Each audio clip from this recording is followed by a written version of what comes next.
Filhos e filhas, quando eu pensava para o início desse novenário,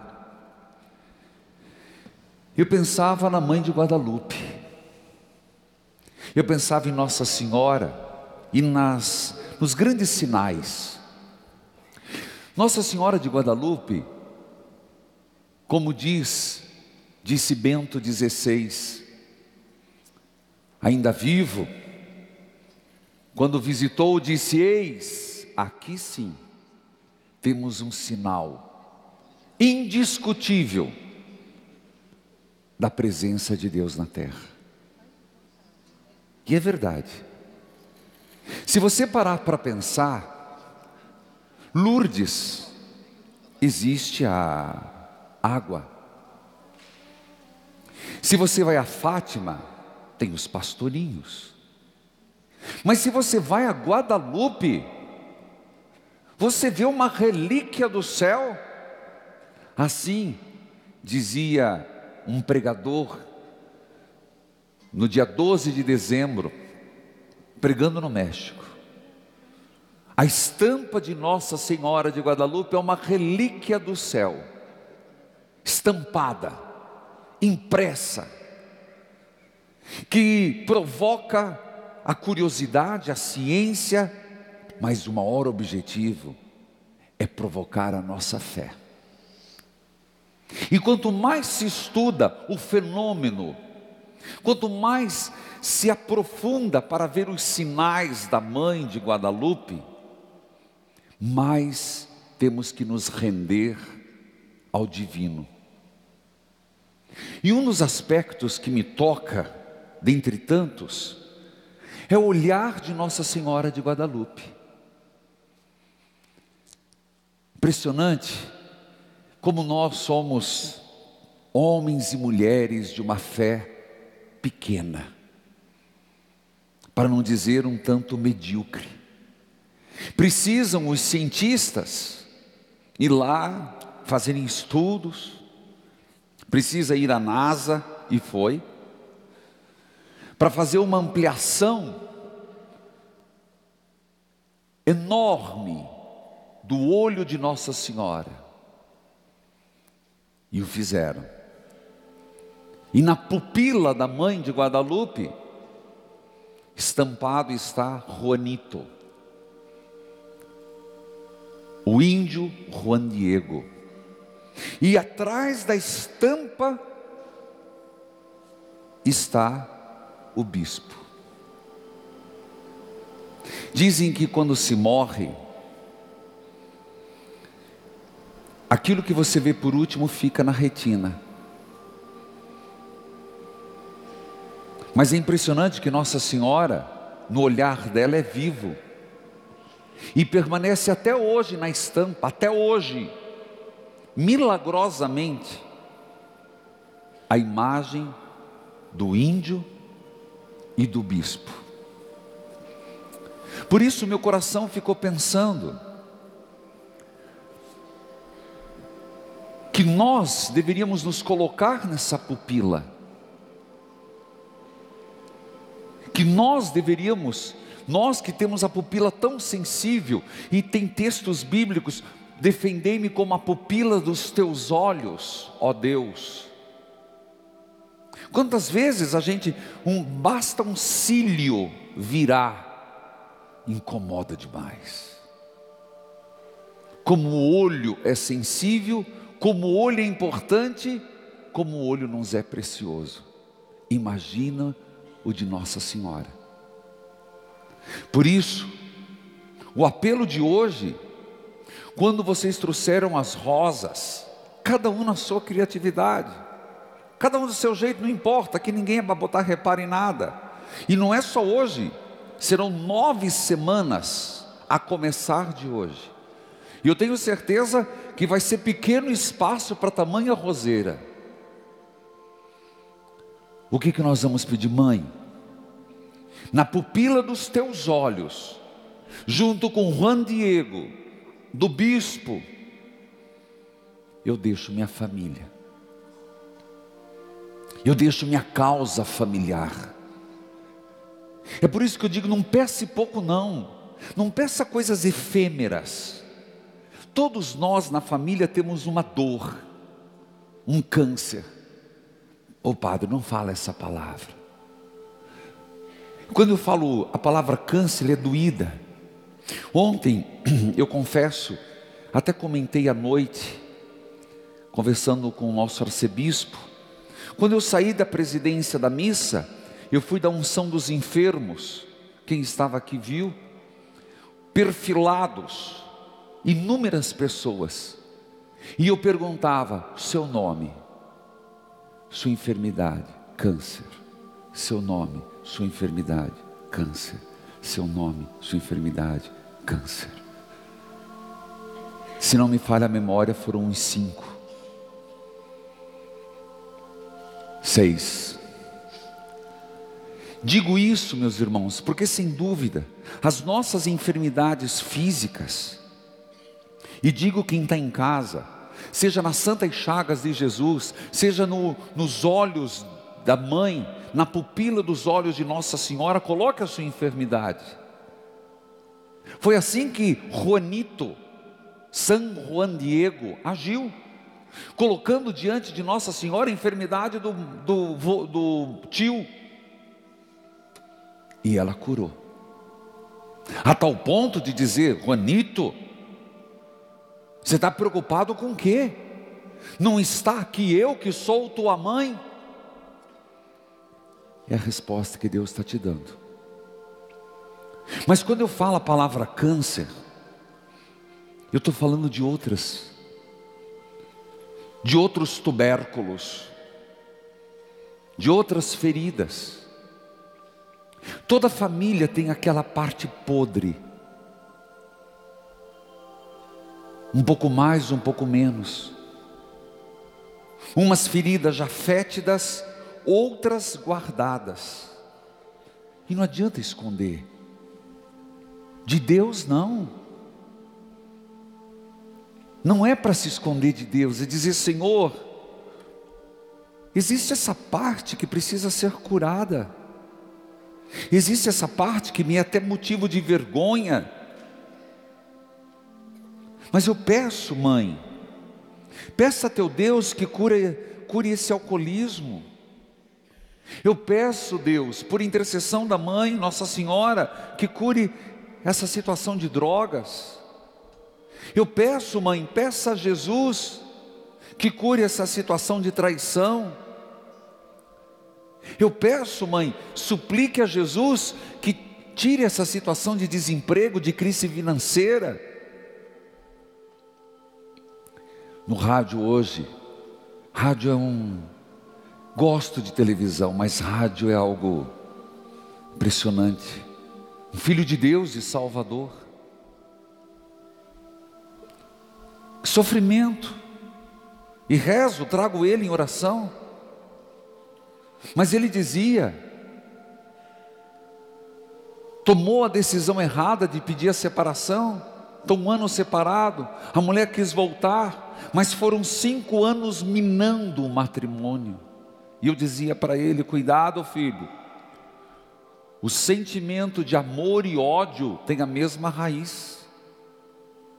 Quando você machuca demais, não é que a pessoa não ama, ela até quer voltar, mas ela não quer voltar para sofrer. Então aquilo que ele era amor vira repulsa, vira aversão. Não é da pessoa, é do sofrimento que passou. Então eu queria fazer um apelo, casais, quero fazer um apelo, família. Se essas feridas acompanham o teu dia a dia, apresente a Nossa Senhora. Tenha certeza que aquela frase que nós rezamos: ó mãe, que a obediência a teu filho Jesus exale tal qual rosa um perfume de santidade, pode acontecer com você e comigo. Um voltar-se para Deus faça exalar na tua família, na minha vida e na minha alma, a essência de Deus, o cheiro de Deus, cheiro de amor. Isso é um milagre. Rosas perfumam, o agradável odor da graça de Deus. Você não tem noção o que significa isso. Oportunamente vou falar de alguns santos que na hora da morte exalaram cheiro de perfume. Mas hoje só cito uma, Santa Rita de Cássia. Quando Deus está em nós, nós exalamos esperança. Nossa família exala compaixão. Nossa família exala perdão. Mas do contrário é verdade. Então eu sei que é uma rosa artificial, bonita, feia, colorida, não importa. É a diversidade da vida. Quando você olha aquele painel, que claro, depois vai ser arrumado com os que trouxerem, você vê uma diversidade de cores. A vida é assim. Nenhuma família igual a outra. Mas todas, na roseira que é Nossa Senhora, pode florir. A graça de Deus nos faz hoje começar essa novena, num dia onde se celebra o grande patriarca do ocidente da vida monacal, São Bento de Núrcia, ou São Bento Abade. Um homem que lutou contra o inimigo. Olha que bênção. Talvez aqui fique o grande desafio, e de repente esteja Deus falando para mim e para você: lute contra os inimigos da tua família. Como se não bastasse, Eclesiástico hoje, impressionante. A tua esmola, a esmola que você dá, será para você mais forte que um escudo e mais ágil que uma lança. A esmola te protegerá dos inimigos. Parece que Deus está dando um recado um atrás do outro. São Bento, que não nasceu santo. Não. Um homem que procurou Deus, que de Roma se retirou, que não quis viver o que o mundo vivia, e procurou a Deus de uma forma, na oração. Ensina que uma das formas seguras de salvação, oração e ação. Ora et labore.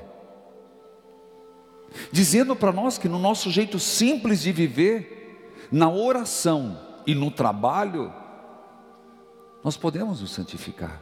Mas quanto ele disse que um homem preguiçoso, um ser humano preguiçoso, maledicente, um ser humano dado a mexericos, dificilmente consegue seguir a Deus. São Bento, que se transformou num ícone contra o mal, porque atentaram contra a vida dele. E não foram pessoas estranhas. Às vezes perto de nós temos inimigos. Quando envenenaram o vinho, São Bento rezou, não sabia, mas o cálice quebrou na frente dele. Numa segunda tentativa, no pão que amassaram para ele comer, colocaram veneno, e um pássaro entra no refeitório e leva o pão embora. Por isso, na medalha cunhada, tem essas iniciais. De um lado, a imagem de São Bento, e os dizeres: a cruz sagrada seja minha luz. A cruz de Cristo. E não é isso que Maria fala? A cruz sagrada seja minha luz. Não seja o dragão meu guia. Quem é que estabeleceu uma inimizade com a serpente? Nossa Senhora. Não seja o dragão meu guia, não sejam as paixões meu guia, não seja as raivas meu guia, não seja a discórdia meu guia. Ah, meus irmãos, como é fácil a gente se envenenar. Como é fácil a gente se envenenar. Porque nós não somos santos. Se nós não cuidarmos, nós destilamos veneno dentro de nós. Não seja o dragão meu guia, afasta-te, Satanás. Não me aconselhe coisas vãs. Olha o que aconteceu com o rapaz no rádio. O inimigo, além de destruir a família, lhe incutiu o desejo de suicídio. Não me aconselhes coisas vãs. E quando você se pegar em coisas vãs nós temos que nos policiar. Como que a gente faz para não ter pensamento ruim? Simples, mude de pensamento. Simples, eles virão. O que você faz? Mude de pensamento. Beba tu mesmo o teu veneno. Deus está falando muito hoje. Deus está dizendo muito: salve a tua família, volte para a tua família, coloque tua família na roseira que é Nossa Senhora, deixa no olhar da mãe, que nós consigamos, nesse simples gesto externo, uma transformação interna. Ora, eu estava entrando para rezar missa, uma senhora pediu encarecidamente para dar um testemunho. Eu até fiquei na porta. Eu a vi aqui. Eu pedi para ela, aqui, por favor. Seu nome, por favor, vem cá. Tá tremendo, filha, calma. Seu nome? Irani. Você é da onde? Sou da Paraíba, lá em São João do Rio do Peixe.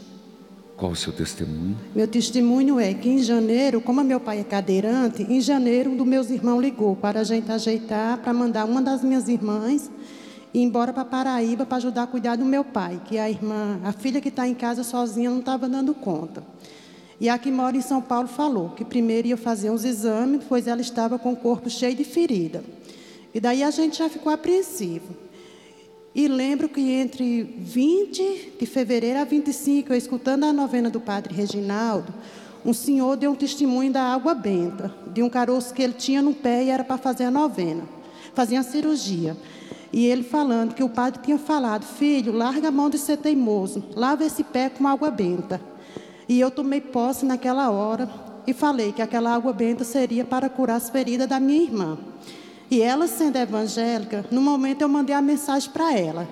E ela falou que o Deus que ela servia, se não estava curando, não ia ser a água benta. E mandou mais um texto, né? Vocês sabem como que é evangélico com católico, né? E eu sorri e falei assim: amém. Não repudiei o que ela falou, né? E mais rápido eu liguei para o meu irmão na Paraíba. Daí ele falou assim: esse burro brabo é assim mesmo, né? Daí tá. E mesmo assim eu pedi: Senhor Jesus, na hora do banho da minha irmã, que o Senhor possa transformar a água que ela vai tomar banho e que ela vai beber, que possa transformar em água benta. E todo dia era aquela mesma oração, e durante o dia inteiro eu não sabia mais pensar em nada. Daí ela foi no médico. Daí quando ela saiu do médico, ela ligou para minha irmã, para o meu irmão, falando que o exame não tinha dado nada. E mesmo assim tinha pedido a biópsia, né? E no mesmo momento eu falei: meu Deus, o Senhor não fez a obra pela metade. E continuei com a oração, que a água benta do banho, que a água do banho e a que ela for beber transforme-se em água benta. E foi para a biópsia. Quando foi na sexta-feira, que antecedia o Dia das Mães agora, ela me ligou, pedindo para mim ir para São Paulo para receber o resultado do exame com ela. E meu mundo desabou. Pois o ano passado, em junho e julho, perdemos 2 primas por conta do câncer. E quando se fala em biópsia, né, a gente já perde o rumo da vida. Daí eu liguei para o meu irmão: a bebê ligou e pediu para mim ir para São Paulo. Mas não conta nada para as meninas, porque é Dia das Mães, né? Tá. E depois eu fiquei: meu Deus, o Senhor não fez a obra pela metade, mas não fez mesmo. Daí, quando foi agora, dia 13 passado, de junho, eu estive em São Paulo para receber o resultado do exame com ela. E o médico começou, que era micro, que era não sei o que e não sei o que. E eu pedi para ele falar o resultado dele enrolando. Daí eu falei assim, doutor, me fala o resultado, porque eu vim de Curitiba para cá, porque ela está com medo do resultado. Daí ele falou, não, ela não tem nada, nada, nada. Daí eu já liguei para meus irmãos. Gente, eu estou chorando de felicidade, só que de meu olho não saía uma lágrima. Eu só sentia o meu coração crescer. E eu falei, Deus não faz a obra pela metade. E a semana passada, ainda mais para comprovar a minha fé, ela precisou de fazer um exame e ela mandou dizer, Irani, vou precisar de fazer outro exame. E eu relaxei e falei, Deus não faz a obra pela metade. Daí, assistindo a novena do padre, eu falei, Aldenir, toma água benta agora. Aí eu não estou entendendo, eu falei, pega a água benta. Mas eu não tenho, eu falei assim, pega a água e lava as feridas. Daí ela fez mais um exame, para a honra e glória do Senhor, não deu nada, nada, nada. Amém. Deus seja louvado. Está feliz? É o que ela queria dar esse testemunho. Deus seja louvado. Eu já tinha ligado na rádio e não estava dando. Filhos e filhas, Deus nos dá os sinais, como Ele disse, para nos confirmar na fé e para que tenhamos a certeza que o reino dos céus está entre nós.